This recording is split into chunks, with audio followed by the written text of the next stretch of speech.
Hi എല്ലാവർക്കും നമസ്കാരം. ഞാനാണ് Vinod Babu, VB folk band Palode. ഇന്ന് ഞാൻ മണിച്ചേട്ടൻ്റെ ഒരു പാട്ടും കൂടിയാണ് പാടാൻ പോകുന്നത്. കാരണം മണിച്ചേട്ടൻ്റെ പാട്ട് ഈ മ്യൂസിക് ഇല്ലാതെ പാടുമ്പോൾ എങ്ങനെയാണ് എന്നുള്ളത് ഒന്ന് ശ്രദ്ധിച്ച് നോക്കിയിട്ടുണ്ടോ? അതാണ് മണിച്ചേട്ടൻ്റെ പാട്ടിൻ്റെ ഒരു പ്രത്യേകത. കാരണം മ്യൂസിക് ഇല്ലാതെ മണിച്ചേട്ടൻ്റെ പാട്ട് പാടുമ്പോൾ അത് ഭയങ്കര അടിപൊളിയാണ്. അപ്പോൾ മണിച്ചേട്ടൻ്റെ പാട്ട് ഞാൻ പാടുന്നു, ഒന്ന് കേട്ടുന്നുണ്ട് അഭിപ്രായങ്ങൾ കമൻറ്റിലൂടെ അറിയിക്കാം. കണ്ണിമാങ്ങ പ്രായത്തിൽ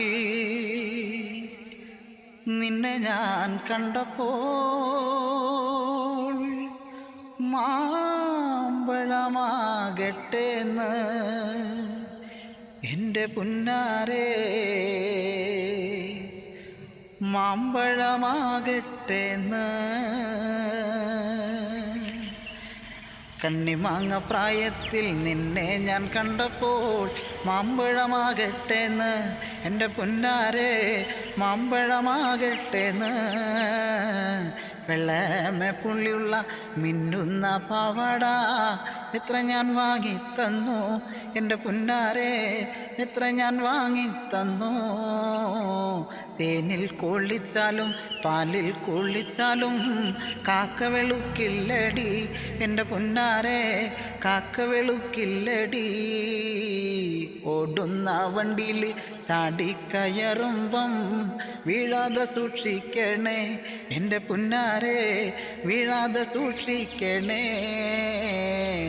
തേനിൽ കൊള്ളിച്ചാലും പാലിൽ കൊള്ളിച്ചാലും കാക്ക വെളുക്കില്ലടി എൻ്റെ പുന്നാരേ, കാക്ക വെളുക്കില്ലടി. കണ്ണിമാങ്ങ പ്രായത്തിൽ നിന്നെ ഞാൻ കണ്ടപ്പോൾ മാമ്പഴമാകട്ടേന്ന് എൻ്റെ പുന്നാരേ, മാമ്പഴമാകട്ടേന്ന്. കണ്ണിമാങ്ങ പ്രായത്തിൽ നിന്നെ ഞാൻ കണ്ടപ്പോൾ മാമ്പഴമാകട്ടേന്ന് എൻ്റെ പുന്നാരേ, മാമ്പഴമാകട്ടേന്ന്. അപ്പോൾ ഈ മണിച്ചേട്ടൻ്റെ പാട്ടുകൾ നിങ്ങളൊന്ന് മ്യൂസിക്കൊന്നും ഇല്ലാതെ ഒന്ന് പാടി നോക്കണം. മണിച്ചേട്ടൻ്റെ പാട്ടുകൾ അടിപൊളിയാണ്, അതിൽ വേറെ ഒന്നും പറയാനില്ല. അപ്പോൾ മ്യൂസിക്കും കൂടി വന്നു കഴിഞ്ഞാലൊരു അവസ്ഥ കണ്ടോ, ഒരു ഒന്നൊന്നര ഏട്ടാ. ഏത് ഗാനമേളക്കും മണിച്ചേട്ടൻ്റെ പാട്ട് പാടി ഇളകാത്ത ആളുകൾ ആരുമില്ല. അപ്പോൾ ഞാൻ ഗാനമേളക്കൊക്കെ ഏറ്റവും കൂടുതൽ മണിച്ചേട്ടൻ്റെ പാട്ട് പാടിയിട്ടാണ് ആളുകളെ ഇളക്കുന്നത്. അപ്പോൾ അതുകൊണ്ടാണ് ഞാൻ ഇത്തരത്തിലുള്ള പാട്ടുകളൊക്കെ പാടി മണിച്ചേട്ടൻ്റെ പാട്ടുകൾ തിരഞ്ഞെടുക്കാനുള്ള കാരണം. അപ്പോൾ എന്തായാലും പാട്ട് ഇഷ്ടപ്പെട്ട് ലൈക്ക് ചെയ്യുക, ഷെയർ ചെയ്യുക, കൂട്ടത്തിൽ ഒന്ന് സബ്സ്ക്രൈബ് ചെയ്യുക.